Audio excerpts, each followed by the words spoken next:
लानत है। लानत है उन अधिकारियों को जो सरकार से हर वर्ष पगार बढ़ाने की मांग करते हैं, इसीलिए कि ऐसे बच्चियों की आंख में हम आंसू लाए। देख सकते हो।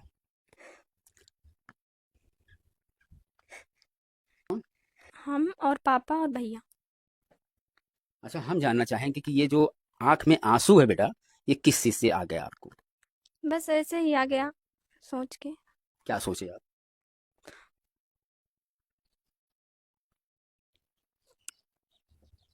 मैं जिस घर में आप सभी को ले जा रहा हूं, उसमें सिस्टम की मार की एक सिसकियां लगातार गूंज रही हैं।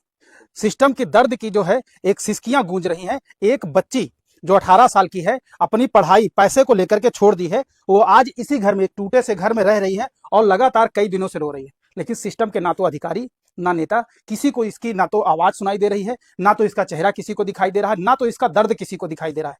अगर कोई देख रहा है तो वो जनता है, वो आप लोग हैं। अगर आज शिखर तक न्यूज को अगर किसी इस बच्ची ने फोन करवाया है, इन लोगों ने फोन करवाया है, तो केवल इसलिए कि आप लोग शिखर तक न्यूज को सपोर्ट करते हैं। आप लोगों के सपोर्ट के बदौलत आज इन लोगों की हिम्मत हुई कि चलो कम से कम शिखर तक न्यूज को हम लोग बुलवाते हैं, तो हमारी आवाज जो है शासन प्रशासन तक पहुंचे और हमें एक ये जो मकान है, जो हमारा हक है, जो हमारा अधिकार है, वो हमको मिल सके। एक बच्ची है, 18 साल की बच्ची है, बताइए, ये पढ़ाई करने योग्य है, पढ़ना भी चाहती है, पैसे की वजह से पढ़ाई छोड़ दी। क्या किसी का अधिकार मांग रही है या किसी का हक मांग रही है? सैलरी बढ़ानी होगी तो धरने पे बैठ जाएंगे, पेंशन पानी होगी तो धरने पे बैठ जाएंगे। आपको पेंशन चाहिए, आपको वेतन अधिक चाहिए, वेतन बढ़ाना है, लेकिन काम अगर देखा जाए तो काम यही है। यह जमीनी हकीकत है।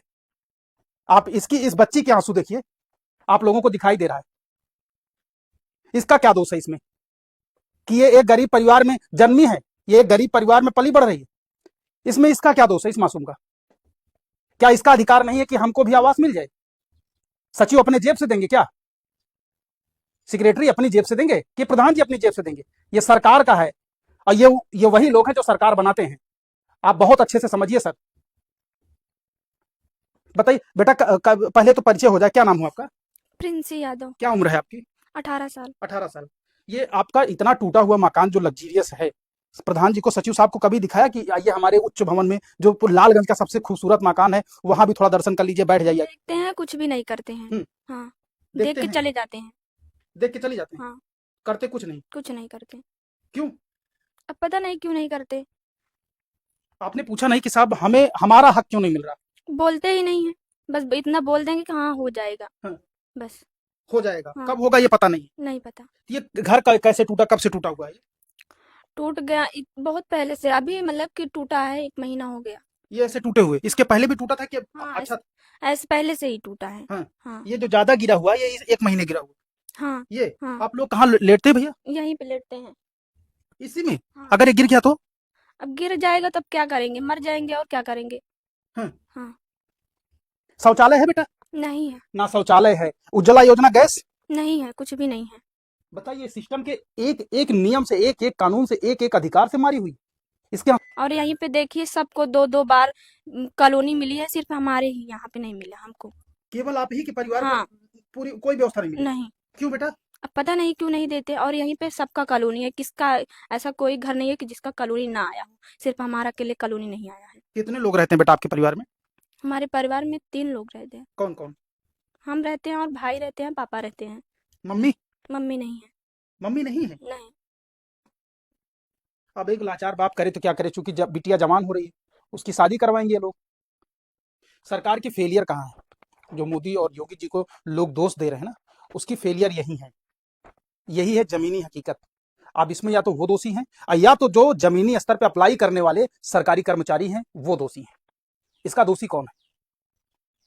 ये बिटिया रोई, अपना अधिकार भी ना मांगे है? ये इसका अधिकार है। ये आपकी जेब से पैसा नहीं मांग रही साहब, ये तो अपना अधिकार मांग रही है। और वो भी मोदी योगी जी खुले मंचों से कहते हैं कि एक भी कच्चा मकान अब किसी का नहीं रहेगा, सबको पक्का मकान दिया जाएगा, सबको उज्ज्वला योजना, जो गरीबी रेखा के नीचे जो जीवन यापन कर रहे हैं उन सबको, जो क्या कहते हैं एक अंत्योदय कार्ड वाले होते हैं, उन सबको सारी व्यवस्थाएं मुहैया कराई जाएंगी। और यही है व्यवस्था। बताइए, ये बिटिया कैसे रहे यहाँ पे?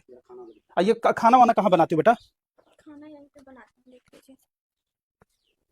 ये देख लीजिए, यहीं पे खाना बनाते हैं। गैस वैस है नहीं? नहीं, कुछ भी नहीं है। बरसात में लकड़ियां भी भीग जाती हैं। इसको जलाने में जितनी तकलीफ होती होगी, अब आप लोगों को कहाँ से अंदाजा होगा भाई? आप लोग तो अधिकारी हैं, यहाँ से भी आ रहा है तो वहां से भी आ रहा है? और ये दरारें देख लीजिए इस घर की स्थिति जरा देखिए, ये जर्जर स्थिति में है। ये दीवार जो है 2 खंडों में हो गई, अब गिर जाए कि तब गिर जाए, कुछ अता पता नहीं है इसका। और उसमें ये परिवार जो है अपना जीविकोपार्जन कर रहा है। थोड़ा अंदर की स्थितियां देख ले एक बार। ये जो इनका भवन है, जहाँ सेक्रेटरी साहब जो है इसको उनके पात्रता में नहीं आ रहा है, थोड़ा एक बार देख लीजिए कि क्या पात्रता में है कि नहीं, क्योंकि आप ही लोगों के दम पे ये परिवार जो है हमको बुलवाया हुआ है। शिखर तक न्यूज को ऐसे ही नहीं बुलवाया, हेडलाइन अनुपम सवेरा को ऐसे ही नहीं बुलवाया इन्होंने इसलिए बुलवाया है ताकि हमारी स्थिति को सरकार तक पहुंचा दीजिए साहब। और उसकी सबसे बड़ी वजह आप लोग हैं, क्योंकि आप लोग जब इस परिवार को सपोर्ट करेंगे तो शायद इस परिवार को एक आवास मिल जाए, जो इसका हक है, जो इसका अधिकार है। पढ़ने की उम्र में पढ़ाई छोड़ दी पैसा न होने के कारण, बताइए। और सरकार को, उनके कर्मचारियों को बताइए, आप लोग तो कम से कम वेतन लेते हैं साहब, कुछ तो देखिए।